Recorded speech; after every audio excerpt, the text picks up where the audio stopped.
To Michael's Corner, I think we're going to call it now, and take a look at what you've been analysing over the last few hours for us, Michael. It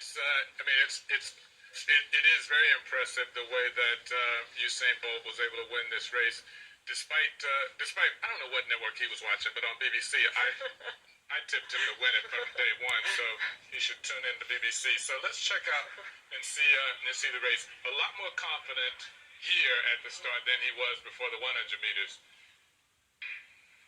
He gets a cracking start and just really works this turn beautifully. And unlike we've seen him work it all year, getting up quite high on the miles per hour, and establishes his lead. And at this point, if you look over, look at Justin Gatlin struggling to keep up. He knows that he probably can't catch Bolt at this point, and it's over. And Bolt comes home with another victory. And it looks like he starts to relax. I'm not sure if that's relaxing. He's starting to smile a little bit, or there's a little bit of fatigue setting in because he wasn't able to get a lot of training in coming into these championships. So I'm sure it was a little bit tough, but he's saying there, why did you ever doubt me? And he's got the bolt, the lightning bolt, and I'm sure he's pleased to get that one under his belt. Let's take a look again here at all three of these guys. So 1.147, that's quick, not as quick as Arnell Hughes. Justin Gatlin a little bit slower, but it's not about the reaction times as much as it is about this right here. How much you work and use that drive phase, and he uses it to his advantage and puts a lot of pressure on the rest of these guys. Look at the gap. Look at the distance he has established between himself and not only Justin Gatlin, but the remainder of the field. It puts so much pressure on everyone else.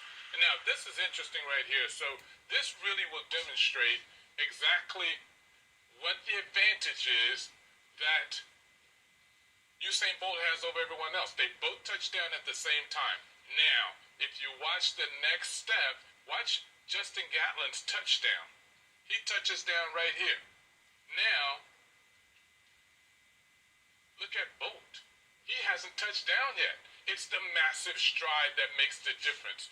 And the thing is frequency and stride length are all you need, and that is now Bolton's touching down. So it's that distance that he's able to establish with each stride. But the other thing is there's no difference between his frequency and how quickly he can get his turnover going than Justin Gatlin. There's another angle here, just again watching, just to kind of see where this race was won, and we're watching it right now.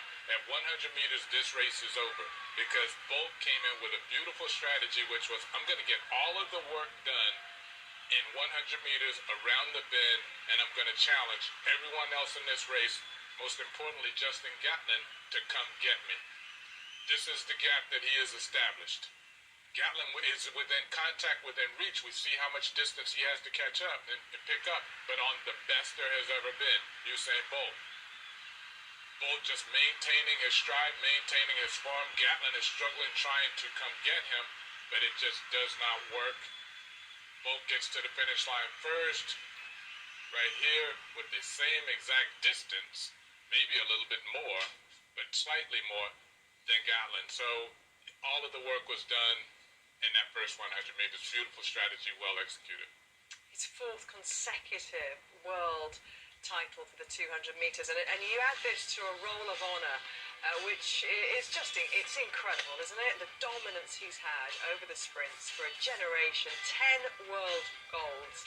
Exhausted. He was absolutely exhausted. He sat down and Justin Gatlin pulled a bench across to him. A kind of rare moment of sportsmanship there that we haven't seen too much of the contact between these two, but also Gatlin today looked like it was almost, a relief to get that over with, because the tension and stress around his camp as well has been huge, and he was beaten fair and square today. That wasn't a narrow defeat like it was in the 100.